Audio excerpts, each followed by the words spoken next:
सत्यशोधक Shivkranti TV news. ज्याची कोणी दखल घेत नाही अशा अन्याय, अत्याचार, भ्रष्टाचार, बेकायदेशीर काम होत असेल तर त्याची बातमी, आपल्याकडील विशिष्ट बातम्या, लेख, काही गुणीजन गुणवंत यांची यशोगाथा, समाज उपयोगी मार्गदर्शन, लेख, नोकरी विषयक बातम्या, वाढदिवस, रौप्य महोत्सव, सुवर्ण महोत्सव, अमृत महोत्सव, उद्योगधंद्यांचं उद्घाटन, यशस्वी उद्योगाची माहिती तसंच जाहिराती न घाबरता न लाजता आपले लिखाण पाठवा। आपल्या बातम्या निर्भीडपणे प्रसिद्ध केल्या जातील। शिवक्रांती टीव्ही न्यूज संपादक सत्यशोधक शंकरराव लिंगे 73 87 37 78 01। रविवार विशेष। न झेपणारे महात्मा ज्योतिबा फुले। ज्योतिबांना आपले द्रष्टेपूर्वज मानून त्यांचा वारसा सांगायचा असेल तर जात, वर्णव्यवस्था, वर्णवर्चस्व, मूर्तीपूजा असल्या गोष्टींचा त्याग आचरणाने सिद्ध करून दाखवावा लागेल। हे सोपे नाही। त्यासाठी आप्तस्वकीय आणि मित्रांचा दुरावा सहन करावा लागेल। वयानं वडील असलेल्या मंडळींचा मान ठेवायचा म्हणजे त्यांच्या अंधश्रद्धांचा मान ठेवायचा असे होत असेल तर तो मान ठेवण्याच्या लायकीचा नाही, हे ओळखून त्याप्रमाणे निर्धारानं वागावं लागेल। वाढत्या वयाचा शहाणपणा वाढण्याशी नैसर्गिक संबंध असतोच असे नाही। लोक गतानुगतिक असतात, मतपरिवर्तनाला सहजपणे तयार नसतात, त्यामुळे मित्रांचा सुद्धा दुरावा पत्करावा लागेल।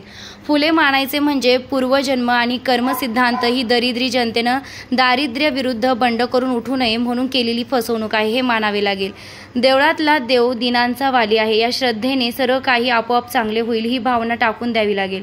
स्त्रियो वैश्यस्था शूद्रहा अशा प्रकारच्या जन्मानं ब्राह्मण असलेले तेवढे श्रेष्ठ आणि बाकीचे कनिष्ठ असल्या माणसात भेद निर्माण करणाऱ्या गीतेसारख्या ग्रंथाचे श्रेष्ठत्व देखील आंधळेपणानं स्वीकारता येणार नाही। इतर 4 मनुष्य निर्मित ग्रंथांसारखे सारे धर्मग्रंथ ही काही योग्य आणि काही चुकीच्या मतांनी भरलेले आहेत असेच मानून वाचावे लागतील। 100 वर्षापूर्वी ज्यावेळी थोर विचारवंत म्हणवणारी मंडळी आपल्या बायकांना घरात चूल फुंकवत बसवायची, ज्यांच्या अस्तित्वाची दखलही घेतली जात नसे, अशा काळात ज्योतिबांनी आपल्या बायकोला आपल्या सार्वजनिक कार्यात जोडीदारीण म्हणून ते कार्य करायला उत्तेजन दिलं। महादेव गोविंद रानड्यांच्या पत्नीसारखे काही तुरळक अपवाद वगळे तर समाजसुधारकांनी आपल्या कुटुंबातल्या स्त्रियांना घेतल्याचे उदाहरण नाही।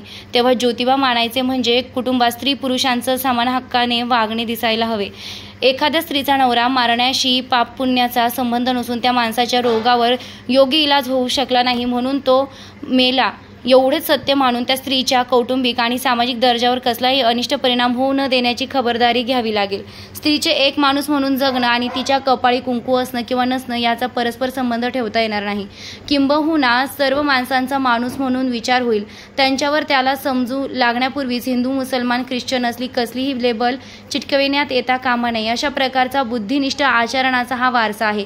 कालचे धर्मग्रंथ कालच्या सामाजिक परिस्थितीमध्ये रचलेले असतात। ते आजच्या परिस्थितीला उपयुक्त नसतील तर ते रचणारे महापुरुष कोणीही असले तरी त्या ग्रंथांचा भक्तिभावानं स्वीकार करण्याची आवश्यकता नाही। ते माणसे कितीही थोर असली तरी माणसेच होती, ईश्वराचे अवतार वगैरे नव्हती। ती ही चुका करू शकत होती। त्या काळातले त्यांचे मोठेपण मान्य करूनही त्यांच्यात उणिवा होत्या हे ध्यानात ठेवायला हवे। एखादा नामस्मरणाच्या सोप्या पद्धतीनं जन्मजन्मांतरीच्या पापांच्या राशी भस्म होऊन जातात, ते भाबड्या जनसमुदायाच्या मनावर बिंबले किंवा बिंबवीत राहील की या जन्मी हवी तेवढी पापे करावी, त्यातूनच मग कागदावर लाख वेळा श्रीराम जयराम लिहा म्हणजे सर्व अधिव्याधी नष्ट होतील, हे सांगणारे महापुरुष आणि ते ऐकणारे महाभाग निर्माण होतात। ज्या देशात दुधाच्या थेंबाथेंबांसाठी हजारो अर्भके आसुसलेली आहेत, तेथे दगडी मूर्तीवर जेव्हा दुधाच्या कासंड्या अभिषेकाच्या नावानं उपड्या केल्या जातात आणि हा प्रकार राज्यकर्त्यांपासून सगळेजण निमूटपणे पाहतात, नव्हे असल्या गोष्टींचं कौतुकही करतात, त्यावेळी ज्योतिबा फुले हे नाव उच्चारण्याचा देखील अधिकार आपण गमावून बसलो आहोत असं वाटतं।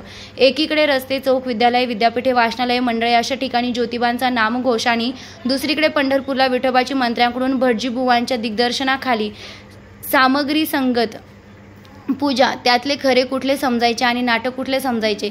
ज्या पूजा अर्चे विरुद्ध आणि भटजीबुवांच्या संस्कृत पोपटपंची विरुद्ध फुले बंड करून उठले, त्यांच्या पुतळ्यांची उद्घाटने करणारे नेते सरकारी इमारतीच्या बांधकामाला सुरुवात करण्यापूर्वी तसल्या भटजीच्या पुढे पूजेला बसलेले दिसतात। कुठल्या तरी दगडाने नारळ फोडताना किंवा शेंदूर लावताना घेतलेले मंत्रांचेच नव्हे तर शिक्षण संस्थांचे कुलगुरू आणि कुलपती यांची छायाचित्रे वर्तमानपत्रात झळकत असतात। अशावेळी एकच प्रश्नास मनापुढे उभा राहतो, आपण कुणाला फसवत आहोत? ज्योतिबांना स्वतःला की नामस्मरणातच सर्व काही आलं असे मानणाऱ्या जनतेला? ज्योतिबांना आपले द्रष्टेपूर्वज मानून त्यांचा वारसा सांगायचा असेल तर जात, वर्णव्यवस्था, वर्णवर्चस्व, मूर्तीपूजा असल्या गोष्टींचा त्याग आचरणानं सिद्ध करून दाखवावा लागेल. एकदा नामस्मरण सुरू झालं की माणसाचा देव होतो आणि बुद्धिनिष्ठ चिकित्सेची हकालपट्टी होते. कृष्णराम यांसारख्या आपल्या महाकाव्यातल्या नायकांचे आम्ही देव केले. महात्मा गांधींची देवपूजा सुरू आहे. डॉक्टर बाबासाहेब आंबेडकर यांच्यासारख्या प्रखर बुद्धिनिष्ठांचीही देव करण्याचा प्रयत्नात आम्ही आहोत. फुल्यांचेही नुसतेच नामस्मरण करून त्यांनाही एकदा अवतारी पुरुषाच्या देवभाऱ्यात बसवलं की आम्ही फुले आचरणात आणण्याच्या जबाबदारीतून सुटू. एकदा देव करून पूजा सुरू झाली की मूळ विचार दूर टाकता येतात. जसे स्वच्छता हा मूळ हेतू दूर राहून वर्षानुवर्षे न धुतलेल्या पितांबराला सोवळे मानले जाते, तसेच हेही आहे. देव केला की देवपूजेचा थाट मांडणारे देवांचे दलाल भूदेव होऊन हजर. आज फुल्यांच्या जय जयकार करणारे धूर्त राजकारणीही असेच पवित्र होऊ पाहताना दिसत आहेत. पु ल देशपांडे, सामना, 25 नोव्हेंबर 1990.